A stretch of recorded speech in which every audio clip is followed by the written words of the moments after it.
Olá, muito bom dia. Muito obrigado mais uma vez pela sua companhia. Está começando mais um programa Agronegócio e eu desejo a você muita paz e saúde. E no programa de hoje nós vamos falar do esmagamento de soja aqui no Brasil. Vamos falar também da Agência Nacional de Águas, que não tem recursos para monitorar parte das estações que monitoram os recursos hídricos do país. Vamos falar dos americanos que vão produzir muito milho se nada atrapalhar. E vamos comentar do mercado do boi gordo e também da carne bovina.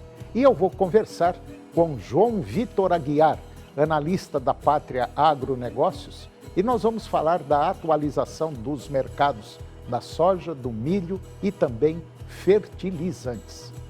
O programa Agronegócio já está no ar.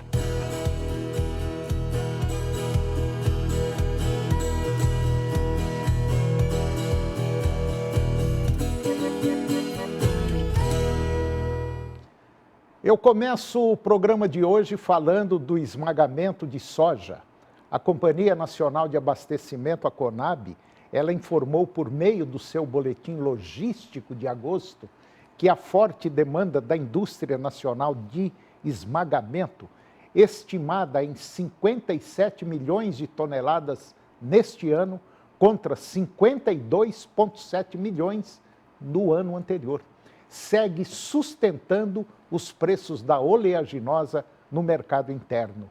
Segundo a CONAB, o movimento reflete o interesse das indústrias em garantir matéria-prima para a produção de farelo e também óleo.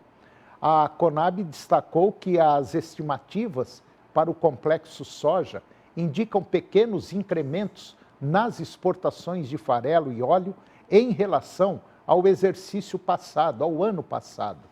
E com o cenário global projetando maior produção, o comportamento dos preços nos próximos meses irá depender do ritmo das exportações brasileiras e da dinâmica interna do esmagamento. Para os produtores, a recomendação é acompanhar atentamente as oportunidades de comercialização e a evolução dos mercados futuros. De acordo com os dados, as exportações de farelo de soja no acumulado de janeiro a julho deste ano atingiram 13,3 milhões de toneladas, contra 13,5 milhões no mesmo período do ano passado. No escoamento, o Porto de Santos respondeu por 42,6% da oferta nacional, ante 45,7% no ano anterior. Paranaguá, lá no Paraná, registrou quase 30% contra 25,7%. E Rio Grande, 12,5%, frente a 14,9%. Salvador, 8% contra 6%. E em igual período de 2024, Mato Grosso, Paraná, Rio Grande do Sul e Goiás figuram entre os principais estados originadores das exportações.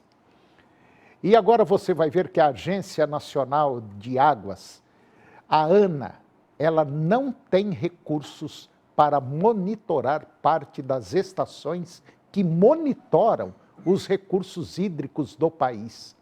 Praticamente todos os agentes públicos que participaram de audiência na Comissão Mista de Orçamento sobre as mudanças climáticas afirmaram que faltam recursos para lidar com o problema. O diretor interino da Agência Nacional de Águas, a ANA, que é o Marcelo Medeiros, ele disse que existe risco de desligamento de parte das estações que monitoram os recursos hídricos do país. A projeção da Agência Nacional de Águas é que, se isso continuar até o fim do ano que vem, serão desligados cerca de 40% da rede de monitoramento, que é a maior da América Latina. E mesmo assim ainda existem vários vazios no mapa que não consegue cobrir. na maior parte do Brasil, quem cobre as bacias é apenas a Agência Nacional de Águas. Os estados também não têm recursos, são poucos os que operam redes de monitoramento. E segundo o diretor da ANA, as mudanças climáticas devem levar todos os estados a enfrentar cenários de escassez de água por volta do ano 2040. O aumento da temperatura faz a água evaporar mais rapidamente e provoca chuvas intensas que não são totalmente absorvidas pelo solo. O Ministério da Integração e do Desenvolvimento Regional afirmou que o orçamento atual é baixo e falho. Como exemplo, citou o programa de carros-pipa, que teve apenas metade dos recursos previstos na lei orçamentária deste ano. A consequência é a necessidade de aprovar créditos suplementares e é preciso discutir que desastre não deve ser tratado apenas depois que acontece, mas antes de acontecer. Não se pode esperar o desastre para aportar recursos, porque isso sai muito caro. O Ministério do Meio Ambiente e Mudança do Clima afirmou que o governo está estruturando o Plano Clima, voltado a cumprir as metas de redução de emissões de carbono apresentadas no ano passado. O plano prevê ações de mitigação e de adaptação às mudanças climáticas. E agora você vai ver que os americanos, eles vão produzir muito milho, se nada atrapalhar. A safra americana de milho, ela promete ser robusta este ano, com estimativas que variam entre 411 milhões de toneladas, segundo o principal crop tour dos Estados Unidos, e 425 milhões de toneladas, conforme projeção do USDA. Esse volume, ele representa uma oferta expressiva a preços competitivos que já começa a ocupar espaço no comércio internacional, inclusive em mercados tradicionalmente abastecidos pelo milho brasileiro. Segundo a Veris, a concorrência americana se justifica justamente no momento em que o Brasil colheu uma safrinha excepcional. Normalmente, os Estados Unidos priorizam o embarque da soja no quarto trimestre, deixando o milho para depois. No entanto, se a China não comprar soja americana devido à guerra comercial, o milho pode ser exportado antes do previsto, potencialmente inundando o mercado mundial. O crescimento das usinas de etanol de milho aqui no Brasil é outro fator que vem moldando o mercado interno. Apenas nas últimas semanas foram anunciadas 4 novas unidades e 3 expansões de plantas existentes, impulsionadas pelo aumento da mistura de etanol anidro à gasolina de 27% para 30% e por linhas de crédito incentivando, como as do Fundo Clima e a do BNDES. Desde 2022, a capacidade de processamento de milho para etanol cresceu mais de 130%, com novos projetos ainda em desenvolvimento. O impacto dessas mudanças já é sentido no campo.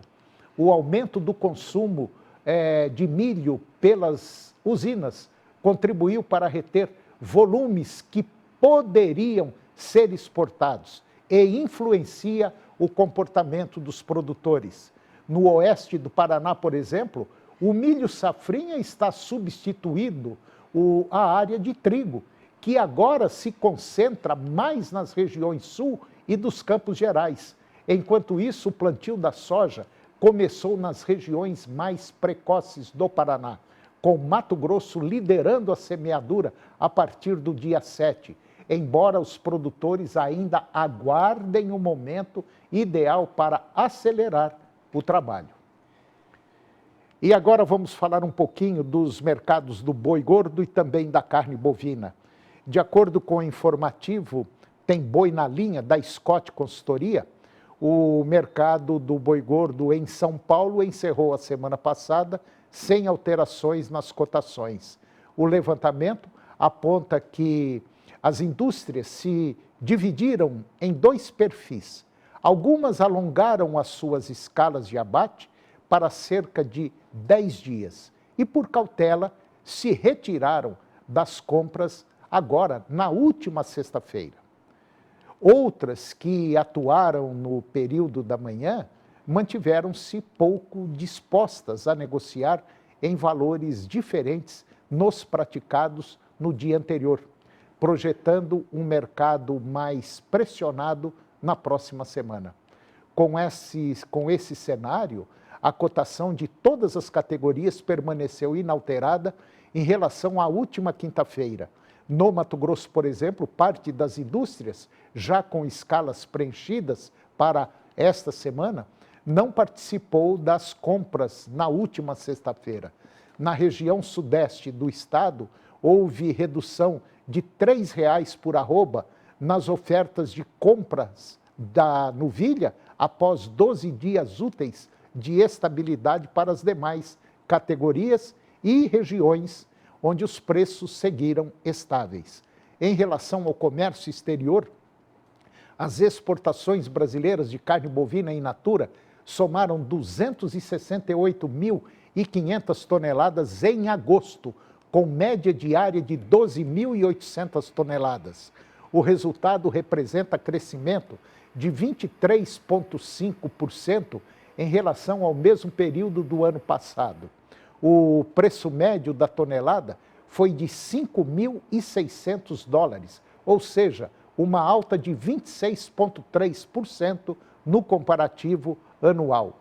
Apesar de o volume total embarcado em agosto ter ficado 3% abaixo do registrado em julho, o resultado consolidou o melhor desempenho da história para o mês, estabelecendo um recorde nas exportações brasileiras de carne bovina. E agora vamos comentar da safra americana de milho e soja lá dos Estados Unidos.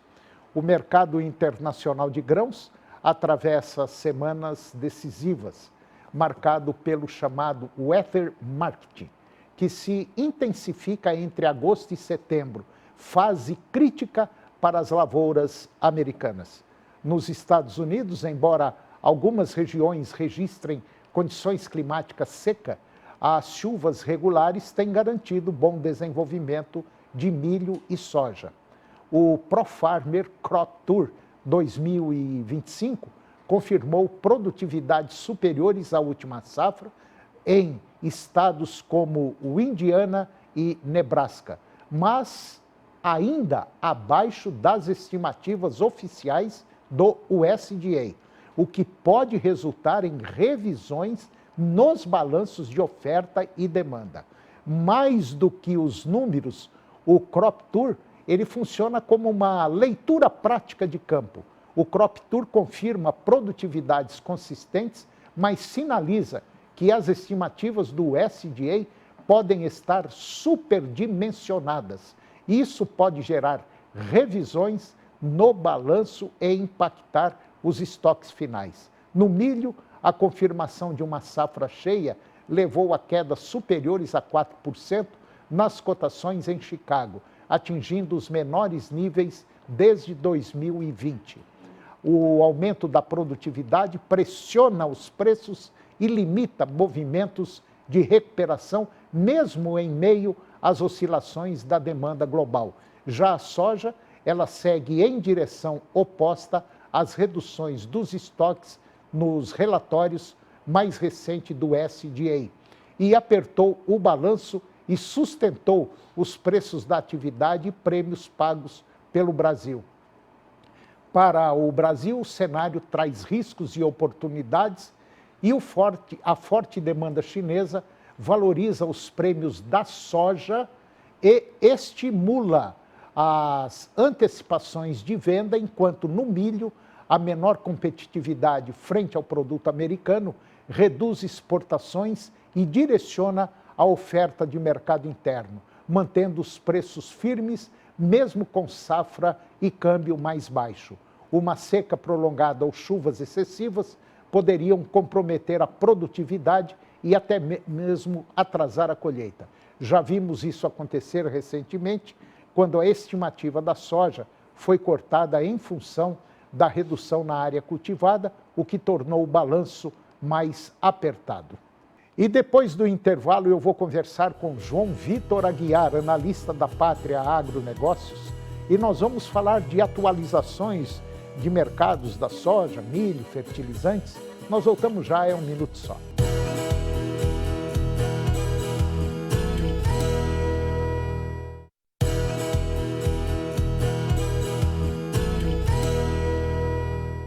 Nós estamos de volta e agora eu vou comentar do mercado de exportação de milho.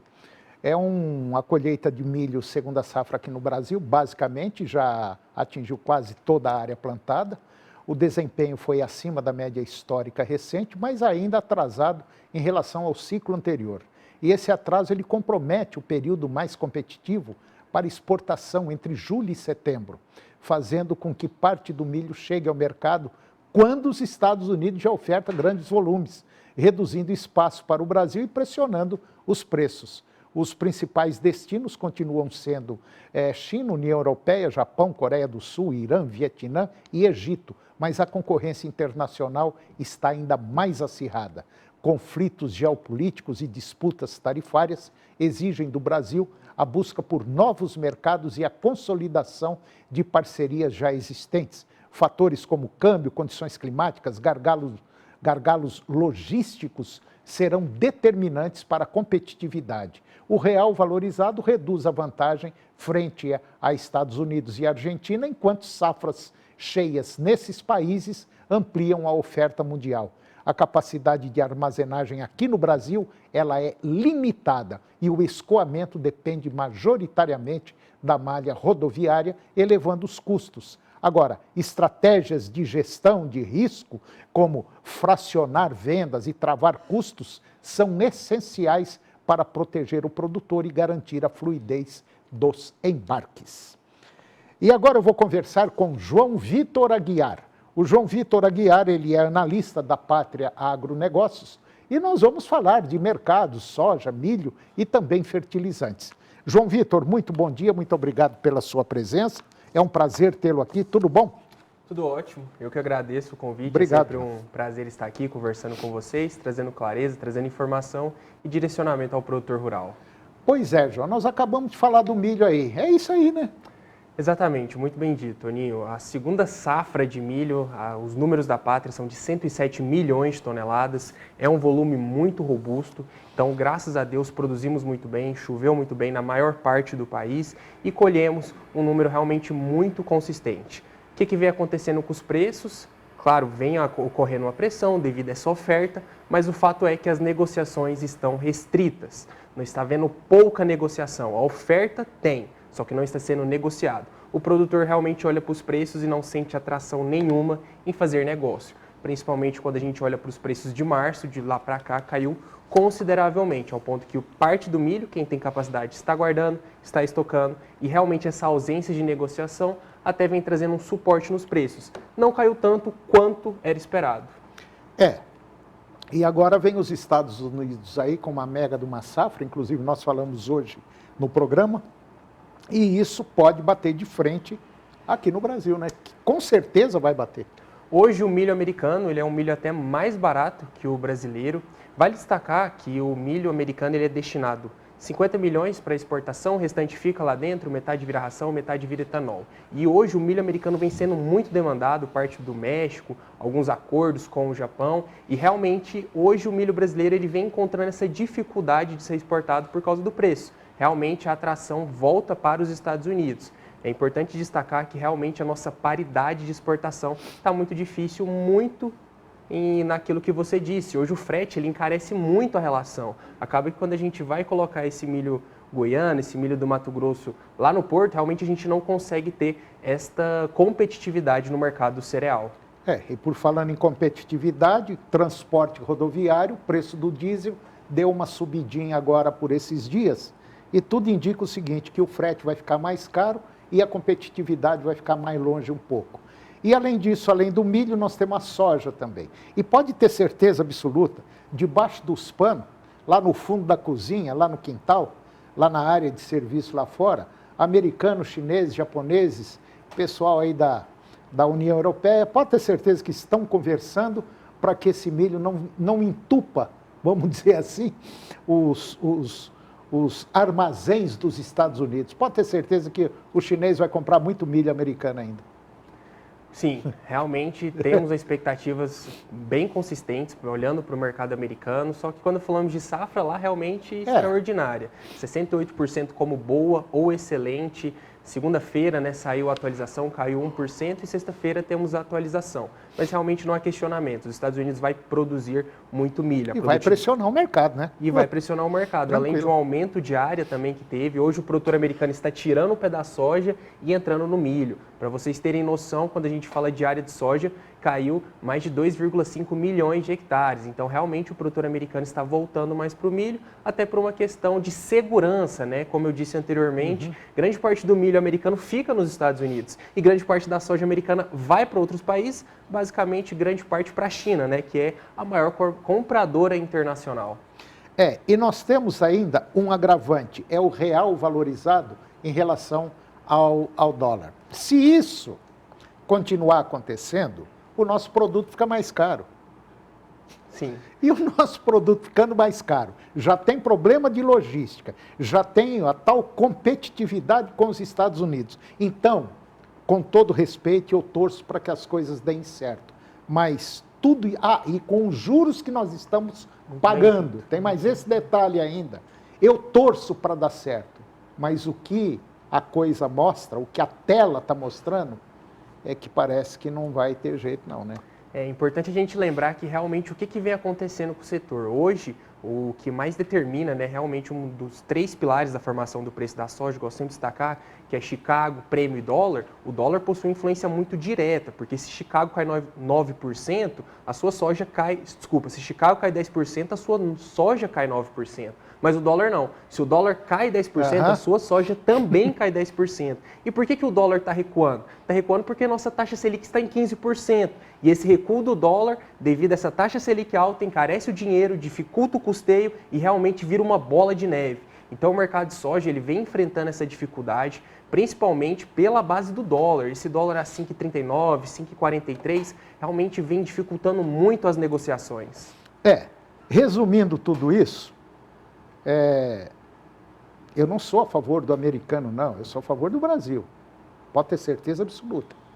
Mas o governo americano, se quiser pisar na garganta do brasileiro, tem jeito. É só mexer em algumas taxinhas, aqui o real fica supervalorizado e o nosso preço despenca. Infelizmente, é isso que está acontecendo no mercado.